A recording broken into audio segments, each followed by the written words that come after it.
In Hexaria, card draws are very important in this game considering that you can have 50 cards in a single deck. Use of these cards can help you cycle your deck faster or draw certain cards to your hand for you to use. As with game progression, you are expected to get better cards as you progress throughout this game. However, one card draw hasn't seen better today since it was released almost 2 years ago. That card being Genowinds. Today I'll be covering this card, why it is viewed as a all-around horrible card draw, and how we can fix it for the better. Now let's get into the video. No, wait, that's craft slide. Shoot, I need my own. Now you may be asking, what is Genowinds? Genowinds is a rare effect card obtained by defeating either Elite Aeromancers, Undead Aeromancers, and Aerospires created by Elite Aeromancers. Genowinds will draw one relocation card of your choice from your deck to your hand for 0 bits. This card will also not end your turn. However, you cannot use this card while having a negative status effect unless it's a permanent damaging one like Eternal Burn. Except that's not the case because apparently it works for all permanent status effects because you can use this thing with Reckless Frenzy's Frail. Relocation cards has this icon on them and there's a decent selection of cards you can draw. However, there are better card draws to use to achieve a greater result for less of a drawback. Now we are going to cover Genowinds' flaws. There is a reason Genowinds dwells in the Super F tier and Crest tier list. Go check them out, link in the description. And it's for good reason. The card draw itself is horrible at what it does, and it doesn't complement the relocation subtype very well. For a card that is unlocked midway through the game, it is severely underpowered compared to other target card draws, such as Deep in Thought. We can pick up 3 cards ranging from common to ultra rare to replace your hand for 1 bit and a negative 15 defense debuff for every ultra rare card drawn. Or Conjure, allowing you to draw up to 4 copies of your desired card compared to 1, with the only drawback being that it only costs 1 bit. And the fact that both of these target card draws are obtained before Genowinds and does a lot better than it goes to show how underwhelming this card is compared to earlier card draws.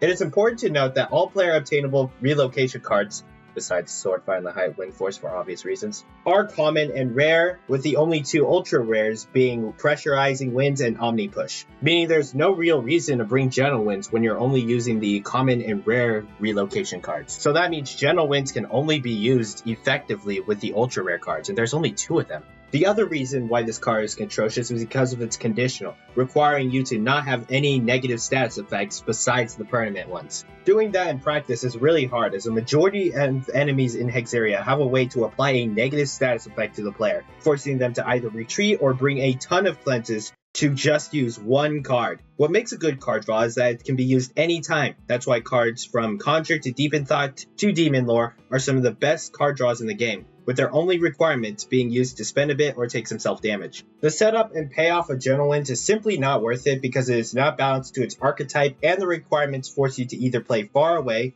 which you are supposed to close that distance to blow your enemies away and use relocation cards to help you with that, or bloat your deck with cleanses just to get 1 card, may I remind you! However, we can potentially fix this card by addressing its issues and figuring out the best balancing solution to this, which leads us into fixing Genowinds. To do this, we need to establish 3 things. 1. The card draw can be slightly better than Conjure or Deep in Thought. Thanks to the limited selection of cards, we can safely buff this without going too overboard. 2. The drawback needs to be removed that is completely against its archetype and it needs to be repurposed somewhere. And that leads us to number 3, where we can repurpose it as a helpful conditional, allowing players to draw more cards or receive a bonus when they have no status effects. Now we got 2 suggestions here, one from Liz and one I had made up thanks to Neen. For Liz's suggestion, they suggest 0 bits and quick play. You can select 2 cards to draw, and if you have no status effects other than the permanent ones, you get to pick a 3rd card to draw. This rework both solves the underwhelming card draw issue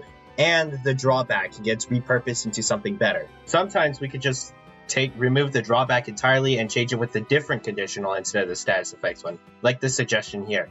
My suggestion is similar to Liz's, but instead, if the caster has 2 stacks of swiftness, Genowinds gets re-added to the caster's deck. This suggestion promotes more of the Aeromancy archetype of gaining swiftness and effectively cycling your cards faster the more swiftness you have. One thing remains clear though, is that the drawback is the main reason this card cannot compete with any other card draw. A card draw can have a drawback, Demon Lore and Demon Thought prove so, but drawbacks that lock you out of the card are the reason why they are underwhelming compared to other card draws. Outro time, let's go! We covered how Genowinds is a horrible card draw for its archetype and how it can be hopefully fixed in the coming updates, but at this rate, we're about to hit the 2-year anniversary, so wouldn't count on it. Anyway, you know the drill. Like and subscribe for more Hexaria content, and my next video will hopefully be on Pure Ice Slam. Oh, you gotta be kidding me!